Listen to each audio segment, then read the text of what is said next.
Well, I've arrived here at a place called Borthwood. It's obviously a wood or a copse. It's a broadleaf copse, and they're very difficult places to get good photographs. But what I want is an open area with leaves in the foreground and then trees in the background. The background trees, I want the sun to be poking through. So when you move around, when you partially obscure the sun with the trunk or the branches, you get that sunburst effect or sunflare effect. That can be very dependent upon your lens. Normally, the better quality of the lens, the better quality of the sunflare, so to speak. So it's all a bit lens specific in many ways. But what I do is I shoot with quite a narrow aperture, but I've even got the effect at f5 on a good quality prime. Now, even when you go to a good quality zoom, it becomes more difficult to get that effect, but you will get it. It all depends on the lens, what style of effect you'll get. It is arbitrary in that respect. What I do is I shoot an exposure bracketing with aperture priority on, so that's 3 shots at 2 EV apart.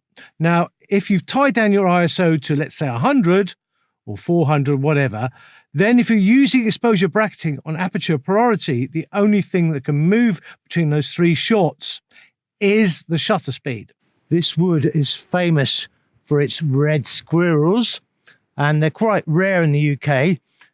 They've been driven out by the grey squirrel, but the Isle of Wight is one of their strongholds. The leaves are dry. I don't need a circular polarizer.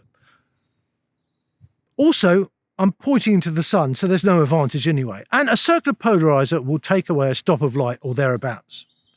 So what I would do is I line myself up until I can see the sunburst. Once I can see it, I know my camera can see it. Now, cheap lenses struggle to make that sunburst effect. So you might have to start with a very narrow aperture, f16 and above, whatever. But do experiment. What I do is I tie down my ISO as well to, let's say, 100 or 400. Once I've tied that down, I'm in aperture priority. What I will do is shoot with exposure bracketing 3 shots at 2 EV apart.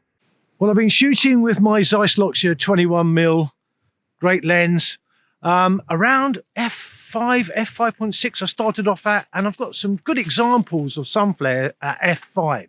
So I'm going to carry on, probably use my Sony FE 24-70 and probably my 15mm Voigtlander as well. I've got to move quickly because the sun is coming in and out. Plus there's people walking through here all the time with their dogs. So let's get going. Oh, I've got some good shots out of that. Obviously time will tell when I get back to my computer. Right, I've imported into Lightroom, of course. I've got a bit of a filter going on here. So I've got aperture from f22 down to f4.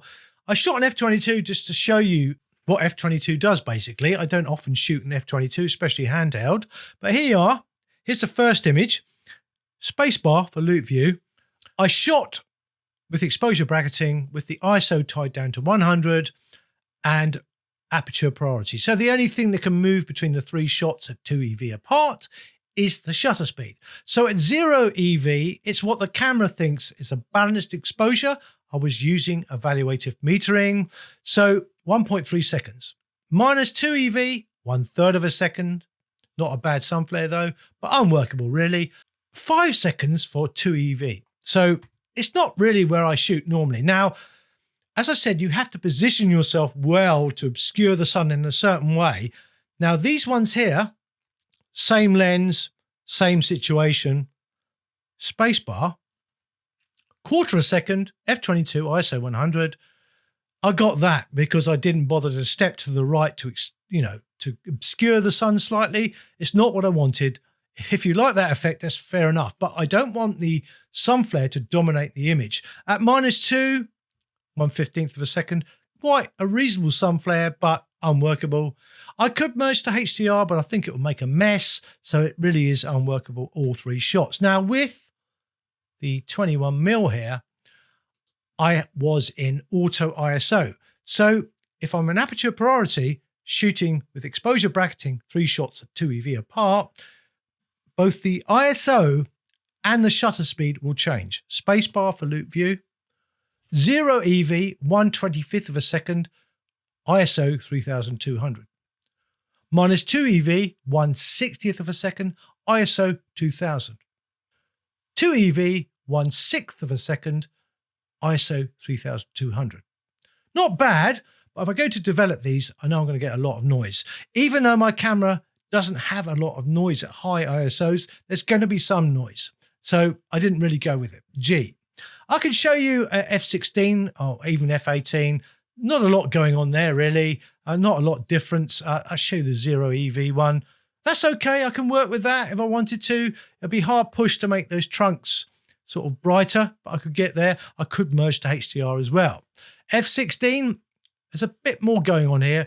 With my Zeiss Loxia, I tied the ISO down to 1000 this time, spacebar. So I've got some reasonable shots, 0 EV, tied down to f16, obviously, 1/15 of a second, -2, 1/60th, 2 1/4 of a second, so on in the image, so I couldn't have used it anyway. So, yeah, G. So f14 won't yield much difference. I got some nice ones here with my Voigtlander 15mm. Again, I think it's over the top. I should have moved to the right to take away some of the flare. My Voigtlander creates sun flare really easily, so I should have moved, say, to the right and just captured half of the sun flare, and it would have looked a lot better. Right, so G, let's go straight down to, let's say f8. F8 didn't yield much better. Sun's gone down a bit more. Not bad. ISO 400, which I reckon is a perfect ISO for this scene. So 1/15, and I was in manual. Now, if you're in manual shooting with exposure bracketing and you tie your ISO down and you've tied down your shutter speed and your aperture, it still has to do something. So on my camera, it moves the shutter speed still. 1/15 for 0, -2, 1/60th, 1/4 of a second for 2 EV. The big surprise was around 5.6, I started to get my best images. No developing here. Out of camera, that looks pretty good. So I know I've got something to work with there. G. What really surprised me was at f4, I got some of my best shots. So it just goes to show you, yes, I was using a pretty good lens, a Zeiss Loxia 21mm, but that just goes to show you. But if you can position yourself properly and you can see it with your eye and the camera's seeing it, the back of the camera, you're away.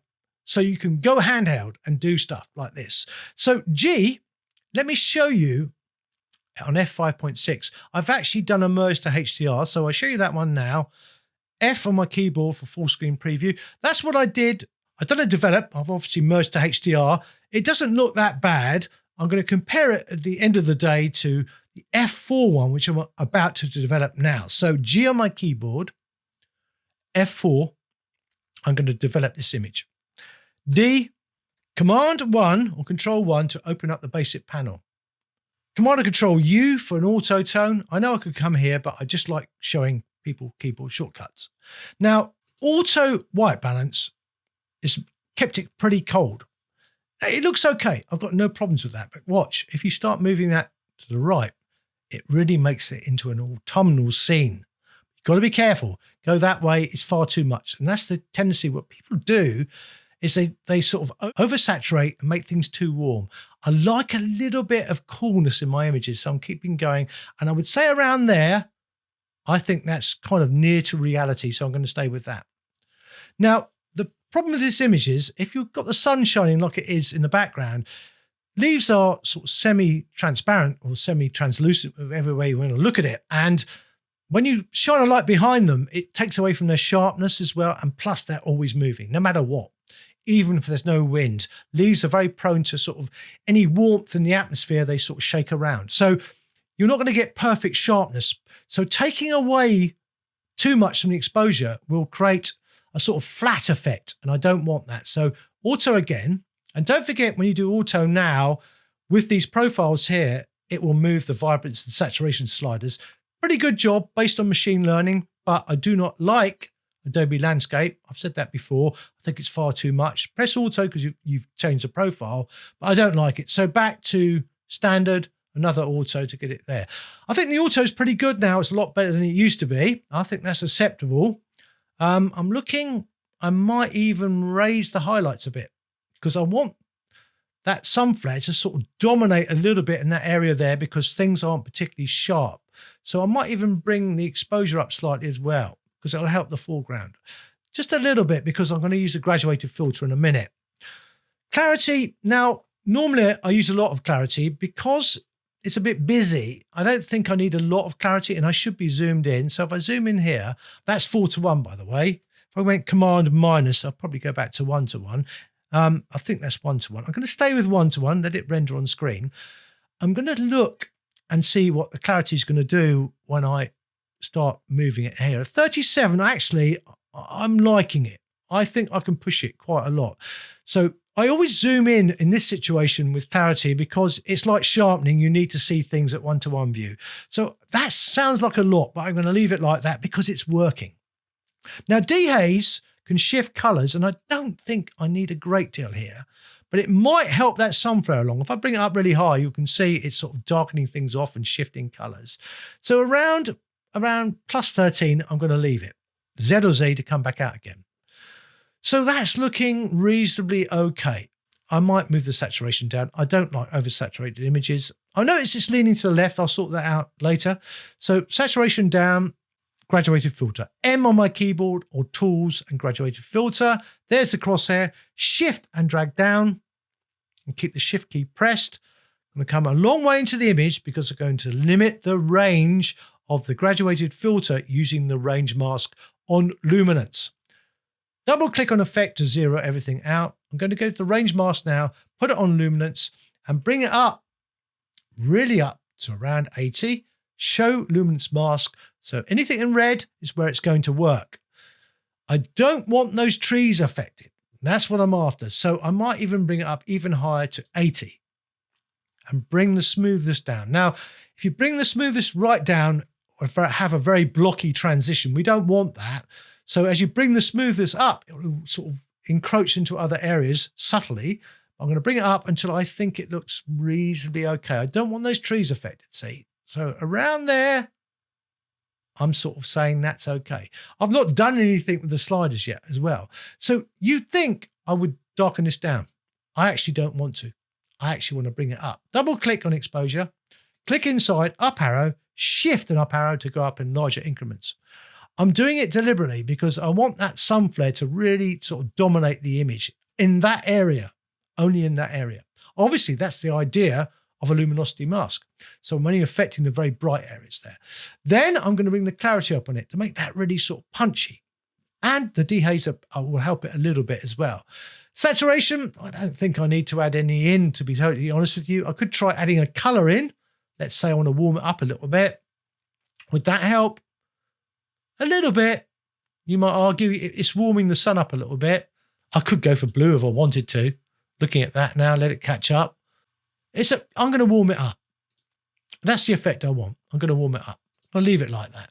Now, I could have warmed it up here as well. So if I double click on color for the second to take it away, I could warm it up that way as well if I wanted to. In fact, I'm going to warm it up that way. Definitely. I'm going to accept that. So I've just warmed it up there. I could put a tint in to get rid of the greenness of the scene, but why would I? I like the greenness. So I'm going to double click on tint to zero that out. Anything else, maybe sharpen it a little bit because I'm only working around that area there. As I said, if I put the luminance mask on, I'm only really working on certain parts of the image. So when it appears in red, you can see I'm only working there. So yeah, I'm going to put a bit of sharpness on, which I have, only 12. I don't think there's much noise. I shot an ISO 100, and quite frankly, you're not going to see the noise. If there is noise in this image, it's kind of hidden away, and I'm accepting that because the way the scene works, it's very busy. There's a lot going on in terms of leaves and leaves in the sky there, so I'm going to leave it like that. Where else? Sharpening. M to lose the graduated filter. Command and Control 5 for the detail panel. The first slider you should move is the radius. Sharpening is about luminosity. I don't know if you've seen any of my previous videos. What you're doing is you're going out to look for edges, luminosity borders. So one side's dark, one side's bright. And then with the amount slider, you can turn the contrast up, make the darks darker and the whites whiter. With the radius, it's the width of that border. So you should start with radius first with the Alt or Option key pressed and kept pressed. So I'm looking at the radius. Now, obviously, I need to be zoomed in. F7, I want to check my zoom levels now. Z or Z or spacebar would have done the same thing. I'm going to 1:1. I want to go to 4:1. So Z or Z now, fit and 1:1. So I'm going to come down here and click on that area there. probably drag across a little bit, let it render, because it's an ideal edge to look for. With the, in fact, I might move it up to the darker part there actually, because that light might confuse things slightly. So Alt Option key kept pressed, radius going now. So I'm looking carefully. I'm going to bring that up to, well, I've gone to 1.9 there. I can see noise appearing as well. So I'm probably going to bring it down a little bit more. Noise will be difficult to spot here because lots of leaves and lots going on. So you've got to probably look inside that trunk to see the noise. The next slider should be the amount. When you press the Alt Option key, you're seeing a true grayscale version of your image, not like the radius slider. But as you bring the sharpening up, you're turning up the contrast. So you're looking for noise all the time. I'm looking and saying around 80, I think I'm pushing my luck. Now, detail below 50 works as a halo suppressant. So halos are kind of borders around pixels itself, so it makes everything look crunchy. So Alt Option key kept pressed, I'm a bit careful with this slider. Now, if I go up like that, you start seeing huge amounts of noise. So I normally keep it around 25 and under. And on this occasion, I'm going down to 15 because there's a lot of high frequency detail in this image, the leaves and everything. So I want to help them along a little bit. You don't want 0, that will turn everything off. You just want around, I say 21 will do me. Almost 25, you could argue, but that's going to do me. Z or Z to get out to fit on screen. F7 to lose that left-hand side panel. Right, masking. Alt or Option key kept pressed. The darker it gets, the less likely it is to be sharpened. The whiter it gets, the more likely it is to be sharpened. So up I go. So I'm looking now and thinking, do I want everything to be sharpened? Around 80, I guess, would be about right, because I want that Sunflare sharpened as well. So that looks around at 77, pretty okay. So I'm going to let go now, let it catch up, and just, yeah, I think that's okay. Now, I'm going to click in there. I'm going to go in at 4:1. So Command or Control minus will come back out. That's 1:1. That looks pretty good. I quite like that sharpening. That's pretty full on. I really like that. So that is that image done, except it is sloping to the left. Now, transform won't help you here. Auto doesn't do a lot. Full doesn't do a lot. Vertical doesn't do a lot. Level doesn't do a lot. Off it goes. So it has to be the crop tool and straighten. So just going to move outside slightly. I'm not bothered about the rule of thirds here. I'm just going to bring that up so it looks okay. It was sloping to the left because I'm capturing a rectangle with my camera. It doesn't look quite right. So I'm just going to keep dragging it around till I think it looks pretty straight. So that's it, guys. That's the develop of that. I'm going to compare it against my HDR one, all 9 apertures, worth developing more. I had to color label them. So shift click on that one there and come down here, compare view. So let's zoom in on both a little bit. Command equals, that's it, I've gone in too far now. Come out, there's not much in it really. In fact, I on my keyboard, that's the HDR one. I think my one without merging to HDR is better. It's introduced quite a bit of softness and the merging those 3 shots together. So really, I think that one there, F actually, I think that's pretty good. I'm quite happy with that. To come back out, F7, I should be in fit view there as well. And then F on my keyboard. You've got to be careful when you do this full screen preview that you're on fit to screen, so you're not seeing everything if you're not in fit on screen. I think that looks pretty good. I'm pretty pleased with that. Now, it's not perfect. It's quite sort of not very well defined around there, but lots of leaves are not going to make it very well defined. I could have used a circular polarizer, but I'm facing straight into the sun. I know it's taking some of the shine off those leaves, but honestly, I don't think it'd be worth it. And you're taking away a stop of light. I want to stay handheld. So all you got to do is move around. And then when you're seeing it with your naked eye, bring your camera to your eye, keep moving, see the Sunflare, probably start off in aperture f4, let's say, and then start bringing the ISO up and hopefully get faster shutter speeds, because I believe the shutter speed, the faster it is, sometimes the better the sunburst effect is. You need to open a reasonable amount of time to get the Sunflare, but if you make it too wide open, you'll get a blobby effect. It'll be too blown out. So it's a case for me on my good quality lenses. I can go down as low as f4. On my zoom, unfortunately, I used it on that day and other days as well, it doesn't really cut the mustard compared to a prime, but it does do a reasonable effect, but it's very soft and diffuse. And for this demonstration, I didn't use those photographs, so I apologize for that, but it wasn't as good. Just to show you with a prime what you can get on a good quality prime. If you've got a poor quality prime, just bring that aperture to a narrower aperture. Let's say start off at f8 and keep going up until you get that sunflare effect. You'll get it eventually. Every lens will give you some form of sunflare if it's pointed into the sun properly and you've obscured the sun. Don't just shoot fully into the sun. It will look far too much. That's it, guys. Thanks very much.